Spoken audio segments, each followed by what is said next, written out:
कभी कभी वो रात और मंज़र याद आता है तो मेरा दिल दहल उठता है। आखिर वो क्या था? वो महज मेरा कोई ख्वाब था या हकीकत जिसे मैं आज तक भूल नहीं सका। जब कभी वो वाक़या मेरे सामने आता है तो खौफ के मारे आज भी मेरे रोंगटे खड़े हो जाते हैं। उस रात की सारी घटना मेरी आंखों के सामने एक फिल्म की भांति चलने लगती है। भयानक और अंधेरी रात, ऊपर से सुनसान इलाका, बड़ा सा उजाड़ कमरा, फिर कंडक्टर की लाश। क्या यूँ मिलना? न जाने उस रात क्या होने वाला था, लेकिन हम उस रात सच में बच गए।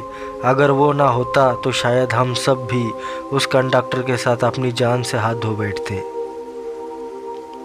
लगभग 20 साल पहले की बात है। मैंने अपने परिवार के साथ जयपुर घूमने का कार्यक्रम बनाया।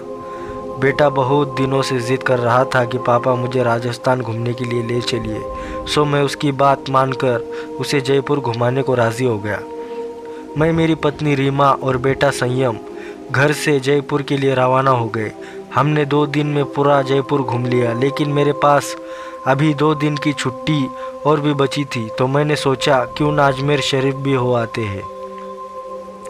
चूँकि हमारी ये प्लानिंग अचानक हुई थी तो हमें जल्दबाजी में बस का सहारा लेना पड़ा।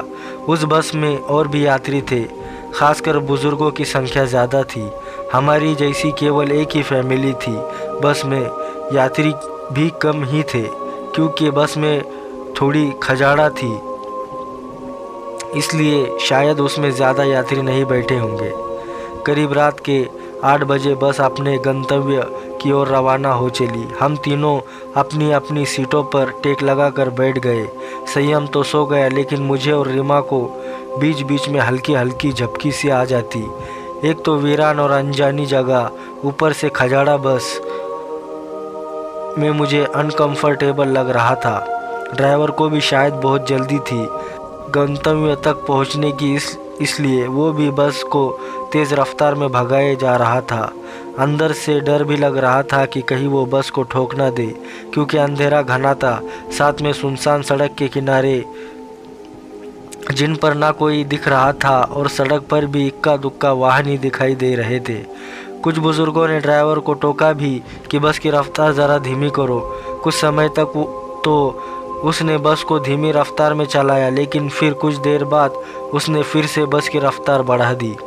एक बुज़ुर्ग ने फिर से उस ड्राइवर को टोका कि बस की रफ्तार कम करो, लेकिन मना करने के बावजूद फिर से ड्राइवर ने रफ्तार बढ़ा दी।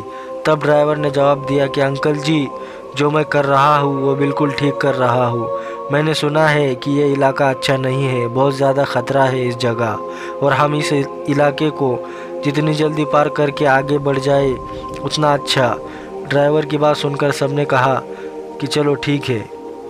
बस तेज़ रफ्तार से आगे बढ़ रही थी कि तभी एक तेज़ आवाज़ के साथ बस का थोड़ा संतुलन गड़बड़ाया और बस थोड़ी दूर बढ़ी और रुक गई। अब सब सकपका गए कि अचानक ये क्या हुआ।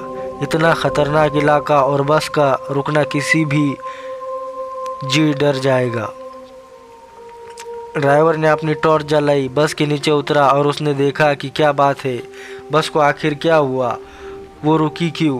कुछ देर के मुआयने के बाद उसे पता चला कि बस के पीछे और के दोनों पहिए पंचर हो चुके हैं और बस में एक्स्ट्रा पहिए भी नहीं है जिससे उसकी मरम्मत हो सके। अब क्या किया जाए? सभी सोच में पड़ गए। रेतीली अनजान जगह, अमावस की गहरी काली रात, जंगली जानवरों का डर और बस का यूँ ख़राब हो जाना, सबके तो जैसे होश ही उड़ गए थे। अब क्या करे क्या ना करे, किसी के कुछ भी समझ में नहीं आ रहा था। तभी कंडक्टर को थोड़ी दूर एक रोशनी दिखाई दी। उसने सबसे कहा कि देखो, वहाँ रोशनी दिखाई दे रही है, हो सकता है कि वहाँ कोई गांव हो, चलो सब वहाँ चलते हैं, शायद रात भर के लिए कोई सुरक्षित जगह मिल जाए।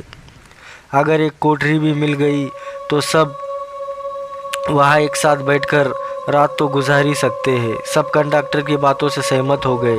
सब ने अपना अपना सामान उठाया और चल पड़े उस रोशनी की ओर। जैसे ही वो सब उस रोशनी के नज़दीक पहुँचे तो हमें एक बड़ी सी कोठरी दिखाई दी, जिसे देखने से लग रहा था कि वो कोई बहुत पुरानी सराय, जहाँ भूले भटके मुसाफिर रुकते होंगे। सब कोठरी के दरवाजे के बाहर खड़े हो गए। ड्राइवर ने हिम्मत करके दरवाजे की सांकल खटखटाई। एक बहुत ही बूढ़े व्यक्ति ने दरवाज़ा खोला। उनके सिर पर एक बड़ी सी पगड़ी थी, गले में पुराने ज़माने का कोई आभूषण था, कानों में कुंडल पहन रखे थे। कुर्ते की ऊपर उन्होंने एक सदरी पहन रखी थी, कमर में धोती, पैरों में पुराने ज़माने के ऊँट के चमड़े की बनी मोजड़ी पहन रखी थी और हाथ में एक बड़ा सा लठ ले रखा था। वो और उनका पहनावा बहुत ही अजीब लग रहा था। तभी कंडक्टर ने बड़ी हिम्मत करके कहा, ताऊसा, बस पंचर हो गई है। हम सबको रात गुजारने के लिए अगर आपकी कोठरी में थोड़ी जगह मिल जाती तो बड़ी मेहरबानी होती। उस कोठरी के मालिक बोले, डरने की कोई ज़रूरत नहीं है। ये सराय तो मैंने भूले भटके मुसाफिरों की मदद करने के लिए ही बनाई है। मैं चौधरी सुमेर सिंह और हमारी घरवाली धन्नो ही मुसाफिरों का ख्याल रखते हैं। आप सब लोग भीतर पधारो, जो हम दोनों से बन पड़ेगा तो आपकी मदद करेंगे। कंडक्टर बोला, बहुत बहुत धन्यवाद ताऊसा, बड़ी मेहरबानी जो इस अनजान जगह में आप हमारी मदद करने को राज़ी हो गए। चौधरी सुमेर सिंह बोले, इसमें धन्यवाद की क्या बात है, ये तो हमारा फ़र्ज़ है। हमारे को बहुत खुशी हुई जो आप लोग हमारे यहाँ पधारे। ये रहा पानी से भरा मटका, इस बड़ी सी डलिया में पूरियाँ रखी है और उस बड़ी सी बटलोही में आलू की तरकारी होंगी।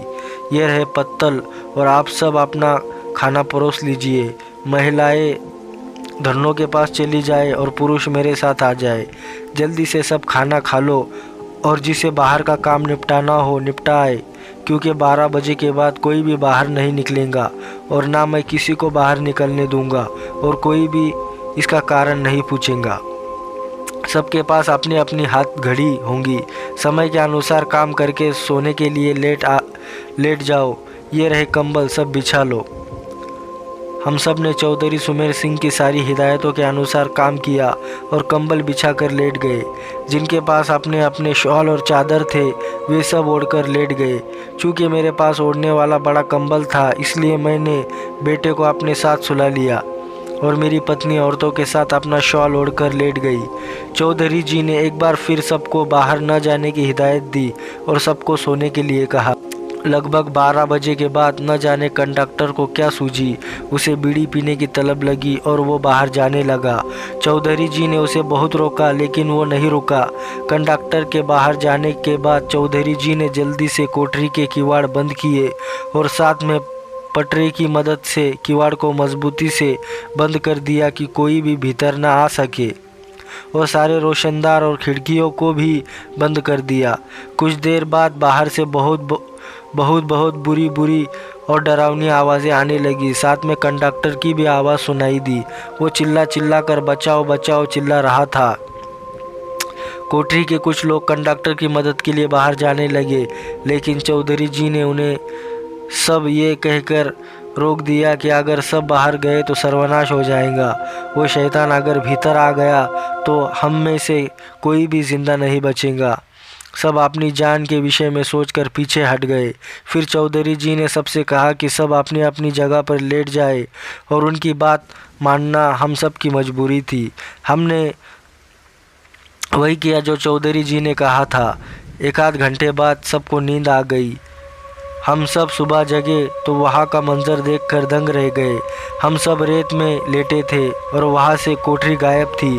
केवल हम लोगों का सामान ही पड़ा था। वहाँ 2 समाधियाँ बनी थी जिन पर चौधरी सुमेर सिंह और धन्नो सिंह लिखा था। हम सब ये देखकर हैरान थे कि आखिर रात को जो हुआ था वो ख्वाब था या हकीकत। तभी वहाँ से एक चरवाहा अपनी भेड़ों के साथ निकला। उसको हम लोगों ने सारी बात बताई तो उसने बताया कि यहाँ बहुत समय पहले एक सराय हुआ करती थी जिसकी रखवाली चौधरी सुमेर सिंह और उनकी पत्नी धन्नो किया करते थे और उन दोनों के स्वर्गवास के बाद आज भी उनके आत्माएं भटके हुए मुसाफिर की मदद करने आती है। इस इलाके में बहुत शैतानी आत्माएं रहती है जो लोगों को कत्ल कर देती है, लेकिन सुमेर सिंह और उनकी पत्नी अच्छी आत्माएं हैं, इसलिए वो लोगों की मदद करने आ जाते हैं। ये सब कहकर चरवाहा वहाँ से चला गया, लेकिन हम सबके मुंह और आंखें खुली की खुली रह गई। फिर हम सब ने अपना अपना सामान उठाया और बस की ओर आए।